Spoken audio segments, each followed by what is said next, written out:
FSN Radio. It's all about what's next. Go to financialsurvivalnetwork.com and sign up for your free weekly newsletter. You'll also get 3 free reports. The Financial Survival Network. It's all about what's next. Welcome. You are listening to the Financial Survival Network. I'm Kerry Lutz, and it's July 12th, 2017. We talk a lot on the show about getting rid of debt, paying off your debt unless you're taking on debt for an income-producing asset or an asset that will cash flow, or as Robert Kiyosaki would say, there's good debt and there's bad debt. So stay away from the bad debt and only use the good debt. But here is somebody with us who has gotten rid of his bad debt, Captain Capitalism, Aaron Clarey. Aaron, how are you? Hi, how you doing, Kerry? All right. So, hey, oh, by the way, before I forget, email us at kl@kerrylutz.com. We answer all. So, Aaron, you're going to be debt-free, or you're debt-free now, right? You paid off your... I am debt-free, yep. I never had bad debt. I always knew if I was going to borrow money, it was, I'd buy rental property. Some people would say, when you go to college, that's an investment, of becoming less so nowadays. But yeah, I paid off my house last week, and I officially have no debt whatsoever, none. Wow, that's got to be a liberating feeling, isn't it? It is, but it's like, hey, I paid it off, but it's actually quite anticlimactic. You go to the bank, you cut them a check, and they're like, okay, the paperwork will be in the mail in a couple of weeks. You're like, oh, that's it. There's no confetti. There's no cheerleaders. The president of the bank doesn't come out and shake your hand. It's just kind of like, oh, this great, huge accomplishment. Very few people do. It means more to me than graduating from college, and it's just kind of, all right, we'll see you later. I'm like, okay, bye. And that was it. But you're actually hurting the economy, I am. Good. Darn, I am not part of the dead economy. No. But it feels good. It's not hugely celebrated unless you go and celebrate it yourself. Yeah. Well, it's what happens is when you pay off a loan, you're contracting the money supply. So, if you owed $10,000 and you paid it off, then the bank would no longer show that loan on the books and no longer have the deposit on their books or on other banks' books. So paying off debt is highly deflationary and is the death knell for our Ponzi economy. And it used to be, I can remember in the good old days, people would have mortgage burning parties where they pay off the mortgage, after 30 years or 25 years, and boom, they would have a party. And now nobody has those parties because nobody ever pays off their mortgage unless they sell the place. Right. So. Or they have like a reverse mortgage, which I just roll my eyes at. But I think there's only 3 other friends I have that have paid off their mortgages, and we're relatively young guys. I don't think none of us are in our 50s yet. But yeah, I'm looking forward to lighting a cigar with that mortgage when it comes in the mail. I'm going to light a cigar and I'm going to take a picture of that. Yeah. That's probably going to be the best tasting cigar ever. Absolutely. Make sure you put it on YouTube, a picture of you. I will. Show the mortgage and do it, like it's a great feeling. So congrats. Yeah. And now that you got all this money that you're not paying out to them, I think you should invest your monthly savings in cryptocurrencies. Oh, crypto? No. I wanted to talk to you about it because I had a client last month when the cryptocurrencies were going through the roof. Bitcoin was setting new heights and records every day. And this one guy contacted me and he says, I was wondering if you could value this cryptocurrency. And it's not Bitcoin or one of them, it's just one of the lesser known ones. And once I started doing the research, I started realizing, I know currencies. I even own a Bitcoin somewhere out there. Somewhere. Somewhere. I got the code or whatever. And that's another reason I don't like these cryptocurrencies. You got to keep all this data and log in anyway. Mm-hmm. So when I was doing the research, I'm like, this is the exact same thing that was happening back in 1997, 1998, 1999 with the dot-com mania. Because unlike, at least with a stock, there's the presumed earnings, the underlying earnings or dividends. And if there isn't those now, in theory, there would be dividends and earnings down the road. There'd be a real investment. But when it comes to a currency, currencies don't generate income. they have the only real reason a currency would have value is because it's universally accepted and other people accept it as a sort of value. Or you have like intrinsic value where it's a commodity like currency, say gold or silver. So I was shocked to find out that you know how many cryptocurrencies there are now? Oh, there's like hundreds of the damn things. There's 970 last I checked. That's 100 more than when I did the research last month. Oh my God. And so you got you got this classic exponential curve on all these different cryptocurrencies. And everyone's like, what about this one? What about that one? And it was even doubly eerie, reminiscent of the dot-com mania, because when I went into these discussion boards to find, okay, what's so special about this cryptocurrency? Why is this one better than that one? And it turns out it's a lot of techno speak that they say, well, if you don't understand it, don't worry. It's very complicated technology. And if you don't understand, that's all right. But just trust me, we think it's going to go up. And I'm like, that's the exact same thing people said about internet technology back in the late 90s. Well, if you didn't understand it, don't worry. So I put on my skeptical economist glasses and started researching. And there's no reason for 99% of these cryptocurrencies to have any value at all. None. Yeah, it's none. None. I mean, there is some. I came up with a chart to kind of figure out, okay, its value is determined by whether people accept it or not. So I came up with this, we accept cryptocurrency index. And there's only, I got to hang on, 1, 2, 3, 4, 5, 6, 7, 8, 9, only 12 cryptocurrencies. When you search, it's a crude chart, but it does the purpose. If you search, we accept, and then you type in the cryptocurrency, then I calculated how many results showed up on Google. And Bitcoin right now is the highest one, 176,000 instances. Litecoin is the next with 48,000. Right. Ethereum 2000, and then it just tanks right off. So by the time you get to the 12th one, there's only one place out there that accepts LISC, which is the 12th cryptocurrency. Every other cryptocurrency, you can't find a place that says, we accept this currency. And so I do understand, and I appreciate what cryptocurrencies are trying to do. I understand the blockchain. I understand its integrity in the ledger. And from a philosophical, technically, Bitcoin is a currency. It is trading. It does have liquidity, but it just as a warning, I can't predict anything, but I'd be very skeptical of these new, cryptocurrencies that seem to be coming out at 3 a day. So just the fact that there's no underlying assets, there's no underlying dividends or earnings. You can't have 960 cryptocurrencies and they're all going to succeed. It's going to be a lot like, I think, .com days where, most of those .coms did fail, but 15, 20 years later, you have established titans like Amazon, Google, Yahoo to a lesser extent. But so there is, I think, a future in some of these currencies. But man, it is looking bubbly and peaky, just like it's 1999 all over again. Yeah, we're partying like it's 1999, as the song goes. And hey, the beauty here is that that it will eventually take over because the blockchain means integrity and honesty in a totally corrupt financial system. But look, if these things keep fluctuating, like one of the main purposes of money, one of its definitions, if you will, is that that it's a medium of exchange. And just like if your medium of exchange is losing value rapidly, like in places where they have hyperinflations, you don't have confidence in it, because the problem is if it's going up by leaps and bounds, it can also go down, and that is a big deal. Right.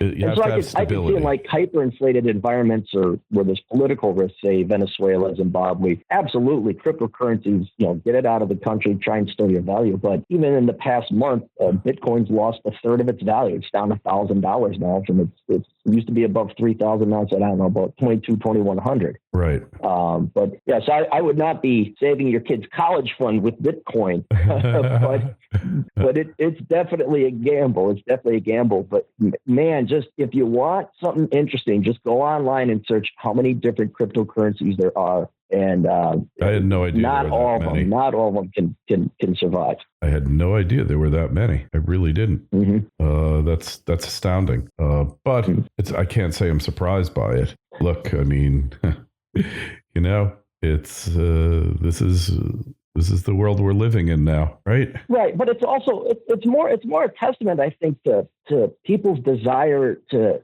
make something for nothing and to believe it too. That they're always thinking of an easy way out. And I want to know the thought process of the guy who says, "Hey, I want to start a cryptocurrency." And then when he or she looked at it, there were 700 of them. Who said, "Hey, I should be the 701st"? Like my cryptocurrency is going to be way better. And so when you go on these discussion boards, you see these people talking about it. It's an interesting psychology. It's almost as if they don't care about the economics or the fundamentals of this being treated as a tool, a currency. They're more caught up in the minutia and the technicality and the actual technology behind it. Oh, well, we got a lot of technology that I didn't understand, like there's a double blockchain, and we have this, and this makes us better than that one. And the pages and volumes of these people talking, you start to find out it really isn't necessarily like they're trying to do price discovery. This is their hobby. And so I think it's almost kind of like a social media bubble where you have amateur economists combined with technologists getting together and see what kind of phenomenon can they create and discuss. But there's very little. I can't say that because I could be proven wrong. There's a lot of risk in all these little up and coming cryptocurrencies, and I'd be kind of focusing on the main players. But yeah, it's more of it's an interesting sideshow to see all these different cryptocurrencies in this quote market behaving this way. Yeah. Well, I couldn't agree more. But in the long run, there is a place for these. I was going to call them klepto-currencies. Excuse me. Hey, maybe that's what we should be calling them. That's the U.S. dollar. Yeah. Well, they're all kleptocurrencies because their sole purpose is to steal wealth from you and redistribute it to others who didn't earn it, right? So we're in the era of kleptocurrencies. And, so anyway. Yeah. What a world, huh? What a world. Yeah. But hey, it's where we're at. It is. Look, I'd rather have the opportunity to invest than not invest. I mean, think about that. Now, we got to witness the creation of cryptocurrencies. That's pretty cool. And, maybe buy one here or there. Don't again, spend your child's college savings on it. But just to have fun with it, just to diversify. But then also, if you want to gamble a little bit, yeah, absolutely. There's an ETF out there you're mentioning before. Yeah. You can invest in a cryptocurrency ETF.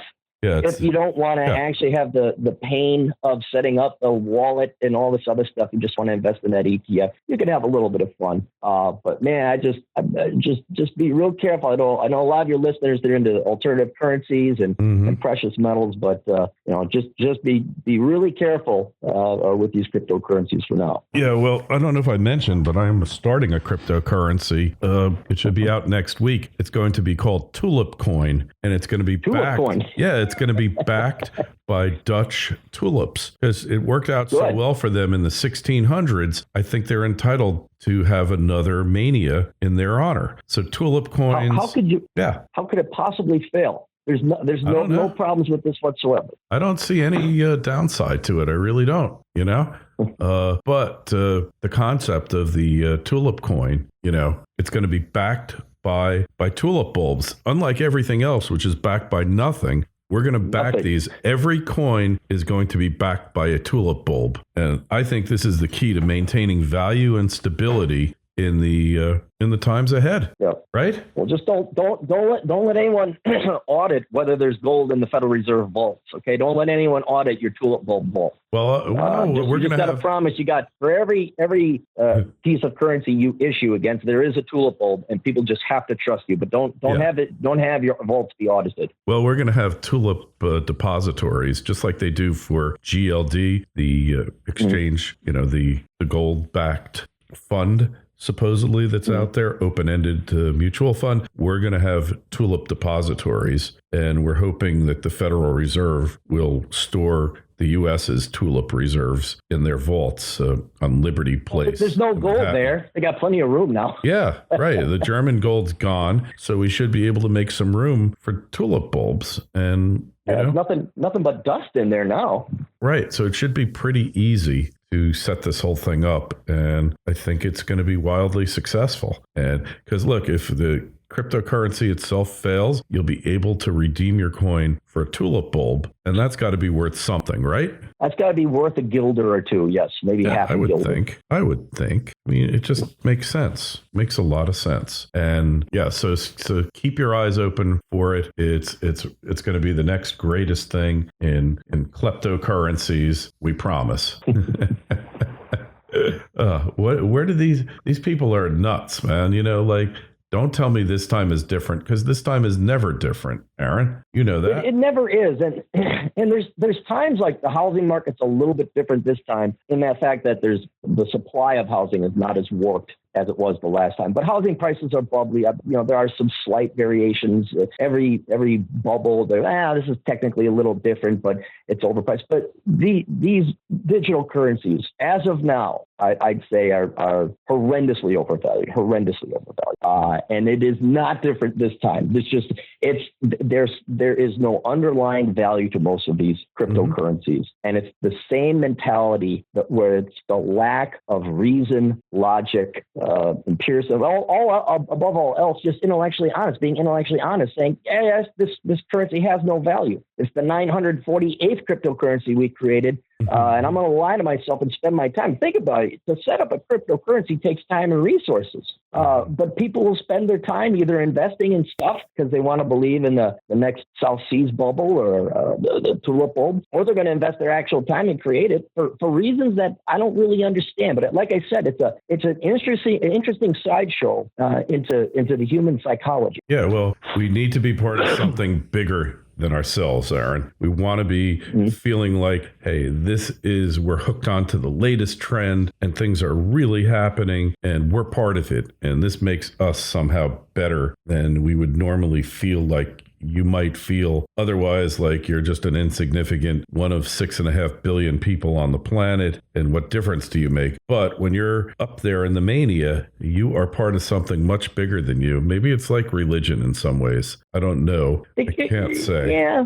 Well, I remember when people in 2005, 2006, people were always talking about their house and how much they went up in value and how much they took out in a home equity line. So I guess there's an element of elitism or keeping up with the Joneses, but that's a losing game, and that's why I'm out. I paid off the house. I am done. I'm all for minimalism, and come wintertime, I'll go ride my motorcycle down there, say hi to my good friend Carrie Lutz in Florida, and that is really what life is all about: is going out and having fun and hanging out with people. But I do not need a McMansion. I do not need a portfolio of Bitcoin or cryptocurrencies. I don't need a PhD and student debt. It's just spend within your means, and you can watch the show. You can watch everybody get worked up about the housing values at cocktail parties, and that has more value than owning a McMansion and the debt with it. It's just being able to watch those people continue on in the theatrical play of humanity. Yeah, that's what it really is. It's a big play. And it's a question of whether you feel you need to be part of it, or whether calmer heads are going to prevail. And that's entirely up to you, whether you opt into it. But if you can get in the early stages and get out while everybody else is still getting in any investment, I'm using investment in quotes, you can make a lot of money here, right? Yep. Yeah, if you got good timing, but that's you're relying on something outside of your control. It's hope, and what I like to do with my personal finances anyway is I don't have hope or faith. I'm not an Obama supporter. I want to make sure things are under my control, and what I do control is my spending and my fiscal discipline and how much money I spend. And okay, that's and I think I paid only $200 for the Bitcoin, so I have made money on Bitcoin. But I'll tell you, to be honest, that is pure luck and just a little bit of gambling. That's all it was. But I don't. My personal finances are not contingent on my cryptocurrency portfolio. Absolutely, couldn't agree more. Well, we got to run, Aaron. So, where's the best place to find you? Give us all your sites. You can go to capitalism.blogspot.com. That's my main site. My consultancy is A-hole Consulting, but it's not A-hole. You spell it the right way. But you can visit me there at aholeconsulting.com. I got a YouTube channel and a podcast, and you'll find it all. If you go to captaincapitalism.blogspot.com, you'll find all my stuff there. And then all my books are available on Amazon via paperback, Kindle, and audiobook as well. All right. And as always, we'll have a link in the show notes to this interview, which will appear on financialsurvivalnetwork.com. Email us, kl@carrylutz.com. The Twitter feed is @CarreyLutz, and the Facebook page is Financial Survival Network. Well, hey, happy debt freedom. You're no longer a debt serf, and make sure you enjoy your newfound freedom. Go out there and buy a Lamborghini or something, you know? No. It's gonna be maybe go get the $12 footlong sub. That I might splurge on the extra roast beef on the Subway sandwich. I might spend the extra $1. Settle for some RB double meat on the Subway sandwich. Everybody gets their fulfillment different ways, and we will talk to you again soon, Aaron. All right, thanks, Carey. FSN Radio. It's all about what's next. Go to financialsurvivalnetwork.com and sign up for your free weekly newsletter. You'll also get 3 free reports. The Financial Survival Network. It's all about what's next.